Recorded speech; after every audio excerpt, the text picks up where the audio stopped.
il écrivait « On était en pleine campagne présidentielle. Emmanuel Macron, c'est le grand flou », citant Jean d'Ormesson. Il était anti-Macron.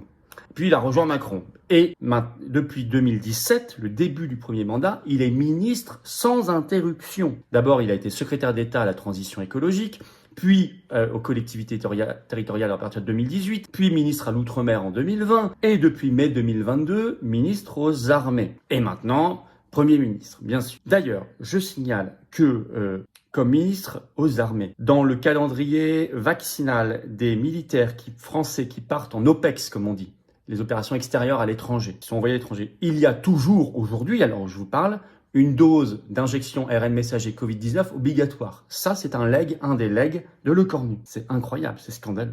Et on se bat toujours là-dessus jusqu'à la victoire. Alors, Libération écrit dans un article le 9 septembre, je cite, c'est l'un des plus fidèles d'Emmanuel Macron. On parle aussi dans la presse d'un très proche de Macron à Matignon. Les Échos écrivent ce 9 septembre, le choix d'un fidèle à Matignon, c'est le mot qui revient. Et puis vous avez Le Monde qui avait révélé dans un article du 20 juillet 2018, toujours en ligne, en pleine affaire Benalla, qu'il est proche de Alexandre Benalla. Vous allez voir, c'est pas que cela qu'il rattache à la Macronie. Je cite Le Monde, Sébastien Lecornu fut le commandant de peloton d'Alexandre Benalla en 2012 ou 2013. Ils n'ont jamais perdu contact depuis. Alors, ça permet aussi, vu son passé, de rallier LR, puisque tout de suite, c'est dans un article de Public Sénat ce 9 septembre, Bruno Retailleau, qui est actuellement ministre de l'Intérieur démissionnaire, s'est dit prêt à travailler avec Sébastien Lecornu. Bah voyons. C'est par ailleurs, on le qualifie souvent de chouchou. Alors, il est très proche par ailleurs de Darmanin aussi,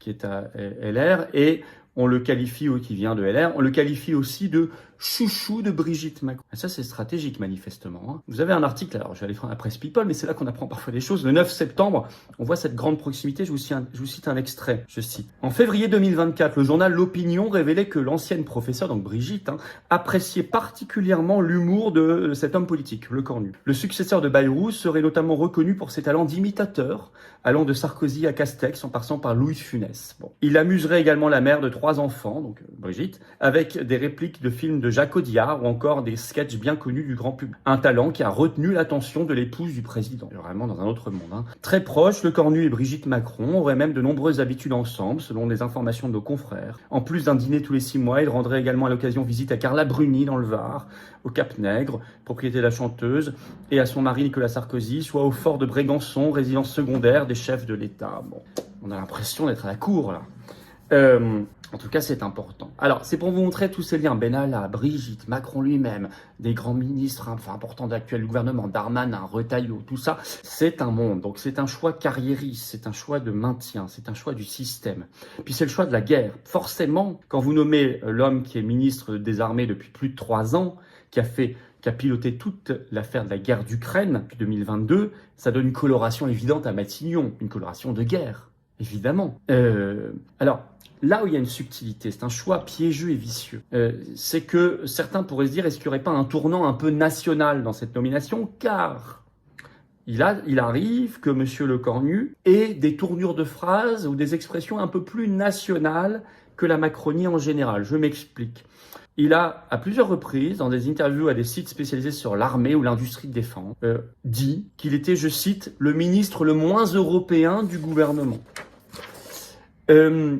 Il a écrit, lors de son annonce de nomination comme Premier ministre, ce 9 septembre sur son compte X, il a mis ce tweet, je vais vous le lire, vous allez voir. Le président de la République m'a confié la tâche de construire un gouvernement avec une direction claire, la défense de notre indépendance et de notre puissance, le service des Français et la stabilité politique et institutionnelle pour l'unité du pays. Vous direz, c'est un peu plus patriotique et national, indépendance, puissance, etc. Unité du pays que ce que nous réserve normalement la Macronie. Ok. Mais on va s'arrêter là. Car je pense que c'est un piège. Car il n'y a jamais eu de concrétisation réelle de ses propos. Ni quand il déclarait qu'il était le ministre le moins européen du gouvernement. Il n'y a pas eu de stratégie, malgré tout, pour nous empêcher d'aller vers l'armée européenne, pour bloquer sur la dissuasion nucléaire qui serait transférée à moitié à l'Allemagne, à la Pologne, à l'UE, comme le souhaite Macron, pour aller vers le SCAF, donc l'européanisation de notre industrie de défense. Il n'y a pas eu de coup d'éclat non plus, encore moins de démission. Or, dans le passé, on a eu des ministres qui ont démissionné pour des désaccords politiques de fond, et c'était tout à leur honneur. Je pense à Chevènement, par exemple, qui était contre la guerre du Golfe comme ministre de la Défense en 90 et qui a démissionné. Il a démissionné sur d'autres sujets d'ailleurs. Là, rien de tout ça. C'est pas tiens. Il est là depuis 8 ans. Par ailleurs, donc il accepte la compatibilité et la soumission totale à l'Union européenne, à la Macronie. En réalité, est-ce qu'il ne serait pas là plus tôt pour essayer de contenir l'armée et de contenir le RN et ses électeurs par ces mots? Car on sait que c'est un ministre prêt à tout et finalement très opportuniste. On en a un exemple qui était donné dans un article toujours en ligne de Public Sénat du 19 janvier 2018 sur la fermeture de la centrale nucléaire de Fessenheim en Alsace. Regardez, à l'époque, donc, il s'occupait, je vous rappelle, de transition écologique. Et voilà ce que rapporte Public Sénat. En ce début de quinquennat Macron, c'est surtout le secrétaire d'État auprès de Nicolas Hulot, donc à l'époque, donc Sébastien Lecornu, qui s'occupe du dossier Fessenheim. Participant aux réunions, se rendant sur place à plusieurs reprises. Un jeune homme prometteur et ambitieux, venu de la droite pro-nucléaire. Donc à départ, il était pro-nucléaire. Tout comme le Premier ministre de l'époque, Édouard Philippe. Un paradoxe quasi assumé. Un jour, Sébastien Lecornu a justifié. Que ce soit la décision la plus pertinente ou pas, son exécution est nécessaire à la crédibilité du politique, rapporte le député Raphaël Schellenberger. Ça, c'est public. Donc ça veut dire que cet homme assume son opportunité. Il dit même si je pense qu'il fallait pas fermer Fessenheim, je le fais pour la crédibilité du politique, c'est-à-dire la crédibilité de Macron. Ça, c'est un cynisme absolu. Ça veut dire qu'il est prêt. Le titre d'ailleurs de cet article, c'était Fermeture actée et irréversible de Fessenheim selon Lecornu. On a vu la catastrophe quelques années, enfin nous on le savait en temps réel, moi je le dénonçais déjà en temps réel à l'époque, et même bien avant, mais le grand public, disons, enfin la grande presse, l'air du temps l'a reconnu plusieurs années plus tard. Bon, trop tard. Donc c'est un opportuniste. En réalité, sa position, je le rappelle, d'ancien ministre des Armées, celui qui a vécu toute la guerre d'Ukraine, qui a envoyé des armes, qui a accepté que Macron dise qu'il faut envoyer des soldats, il n'a pas démissionné non plus, il n'a pas contredit non plus, qui a envoyé de l'argent, bon. Est-ce qu'il est là pour préparer le tournant de la guerre? Le jour de sa nomination, vous avez soi-disant un incident avec des drones russes sur le territoire polonais. On y reviendra sûrement, notamment dans notre direct ce vendredi 12 septembre à 19h sur cette chaîne. Soyez là, c'est un événement important, c'est la première fois. Et on voit une escalade possible. Est-ce qu'il est là pour accompagner, accélérer cette escalade, pour aller vers une ambiance de guerre, en tout cas une ambiance tendue, une ambiance de chaos, de peur, pour gouverner vers la peur, voire permettre le déclenchement de l'article 16 de la Constitution, les pleins pouvoirs pour Macron. Ça, il ressemble un peu quand même. Et je veux quand même, vous voyez, j'ai pris le temps de décrypter parce qu'il y a une subtilité, il y a un petit piège dans son positionnement. Il faut le décrypter. D'ailleurs, il semble qu'il est là pour amadouer le RN parce qu'il connaît bien les dirigeants du RN. Révélation. Canard enchaîné. 28 avril 2025. Une redite. Je cite. Vous allez comprendre. Le chouchou, je cite, le canard enchaîné. Le chouchou d'Emmanuel Macron. C'est Lecornu. Ça, on était en avril 2025. Se prépare déjà à l'après-Bayrou, dont il convoite le poste de Premier ministre. Vous voyez, on était en avril. Tout était prêt. Pour assurer ses arrières, il a invité à dîner dans ses bureaux de l'hôtel de Brienne, donc ministère de la Défense, Marine Le Pen et Jordan Bardella. Révèle le canard enchaîné. Et ce n'était pas la première fois que Lecornu échangeait en privé avec les grands chefs du Rassemblement national. Car oui, Libération avait révélé le 9 juillet 2024, je cite le titre, chez Thierry Solaire, les dîners secrets de la Macronie et du RN. Le conseiller officieux d'Emmanuel Macron, donc Lecornu, Solaire, a reçu ces derniers mois à plusieurs reprises Marine Le Pen et Jordan Bardella, en présence notamment d'Édouard Philippe ou du ministre des Armées, Sébastien Lecornu, et ce, en toute discrétion. Ça n'était pas censé fuiter. Mais ça a continué, manifestement, révélation en avril dernier du canard enchaîné, ça a continué cette année, ça continue sûrement. Et vous avez déjà cette réaction sur son compte X ce 9 septembre de Jordan Bardella, le président du Rassemblement national. Je vais vous citer un extrait. Nos principes ne varient pas et l'intérêt des Français demeure notre unique boussole. Ce n'est pas une question de personne ni de casting, mais de politique menée. Nous jugerons sans illusion le nouveau Premier ministre sur pièce, à ses actes, à ses orientations, pour donner un budget à la France, et ce, à l'aune de nos ligues rouges. Nous sommes à sa disposition pour les lui rappeler. Je rappelle que dans tout son tweet, je signale en tout cas, je note que dans tout le tweet de Bardella, il n'y a plus l'appel, alors ni à la démission de Macron, ni à sa destitution, mais ça ils ont dit qu'ils ne voulaient pas la voter, mais ni même à la dissolution, alors qu'ils étaient censés demander la dissolution de l'Assemblée nationale. Non, on jugera sur pièce.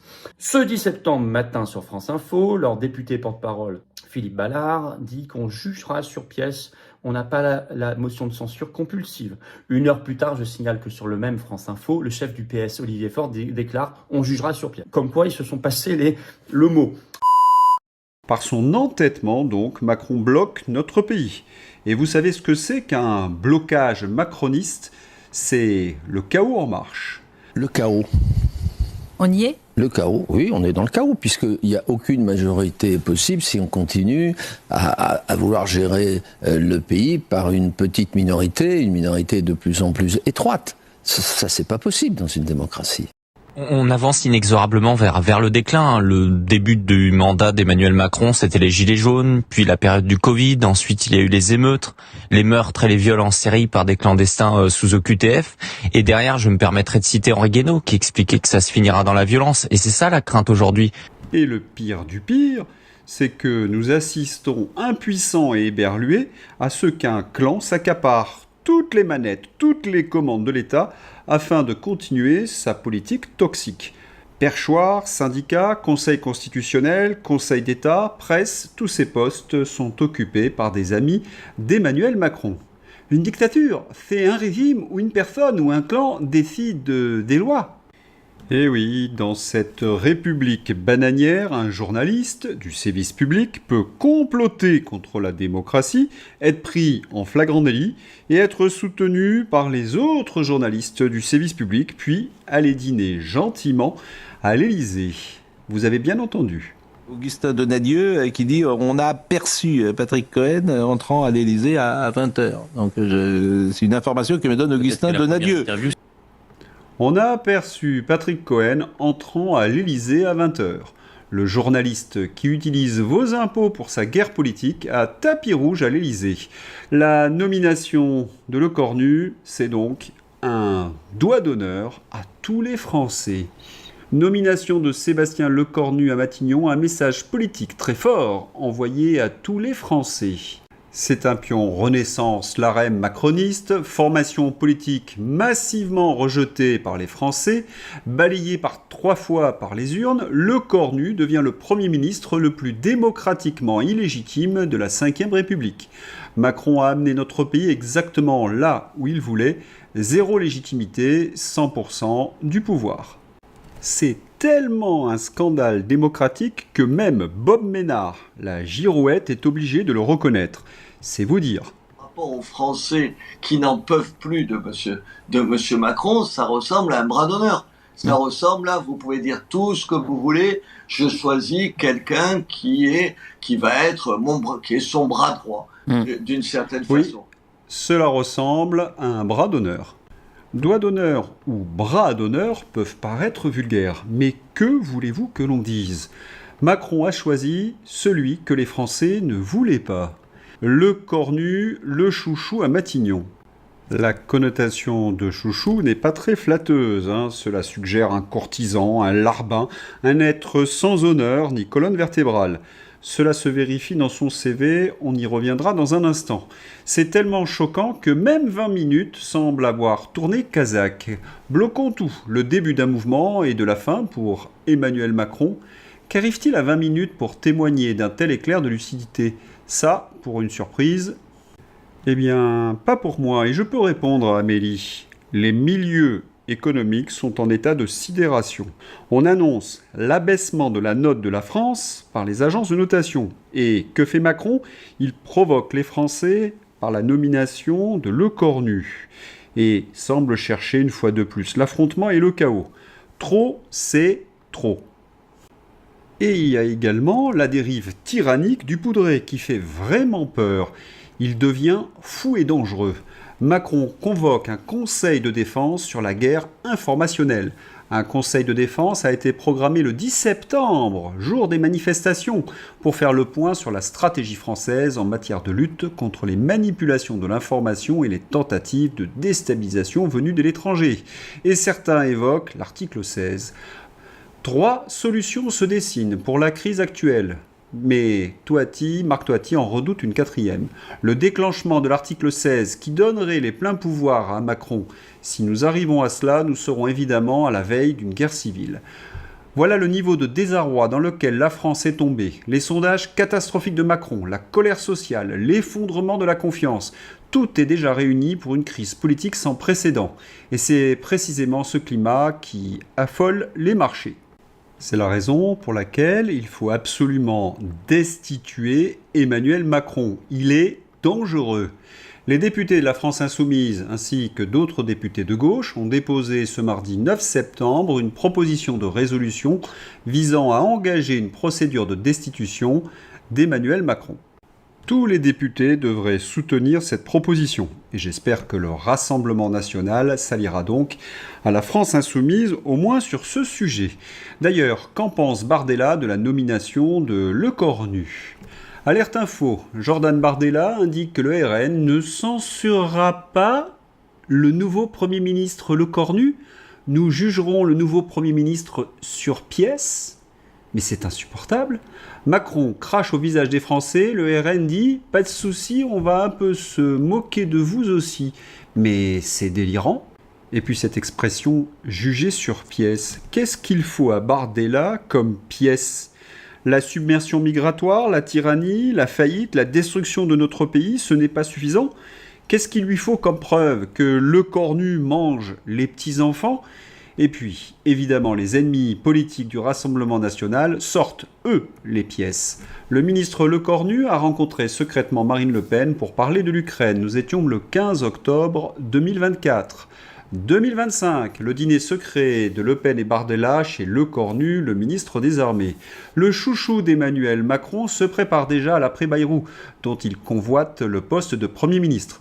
Pour assurer ses arrières, il a invité à dîner dans ses bureaux de l'hôtel de Brienne Marine Le Pen et Jordan Bardella, révèle le Canard enchaîné. Et ce n'est pas la première fois que Lecornu échangeait en privé, je vous l'ai montré, avec les grands chefs du Rassemblement national. On y croit à peine. Bardella s'est fait piéger comme un bleu. Il devrait laisser la place, la direction du Rassemblement national à Mariani ou à Louis Alliot. Parce que je pense, en plus, que la nomination de Lecornu avait un but, taper sur le RN. Quant à Lecornu, c'est l'itinéraire d'un homme sans conviction. Parfait exemple du tocard macroniste. Commençons par ses diplômes. Lecornu prétendait avoir un master de droit public à Assas, sur le site du gouvernement. C'est faux. Ce n'est pas le seul Premier ministre à avoir menti sur son CV en Macronie. On se rappelle la licence de droit, par exemple, de Gabriel Attal. Il faut également évoquer les diplômes de Brigitte Macron. Le plus grave n'est pas tant que 2 ou des 3 derniers premiers ministres de Macron aient menti et triché lourdement au cours de leur parcours, c'est qu'ils n'aient même pas été capables d'obtenir un master. En France, en 2025, c'est le signe d'un régime qui se renferme sur ses courtisans au point de récompenser les rampants plutôt que la compétence, le talent ou même l'expérience. Un régime si rogné qu'il est désormais prêt à tomber. La source. Lecornu continue alors sur sa lancée en intégrant un master de droit public, mais ne parviendra pas à la fin de ses études de niveau Bac+5. Par la suite, Lecornu entre à l'UMP où il sera dans l'ombre, que dis-je, le ronflement brun de Bruno Le Maire, le dilaté. Lecornu a commencé sa carrière comme larbin de Bruno Le Maire. Cela vous pose un homme. Des cornes et encore des cornes, que tous ces partisans adorateurs du RN comprennent enfin que la solution pour sortir de ce piège à con est en faveur du Frexit. Ils sont les bienvenus.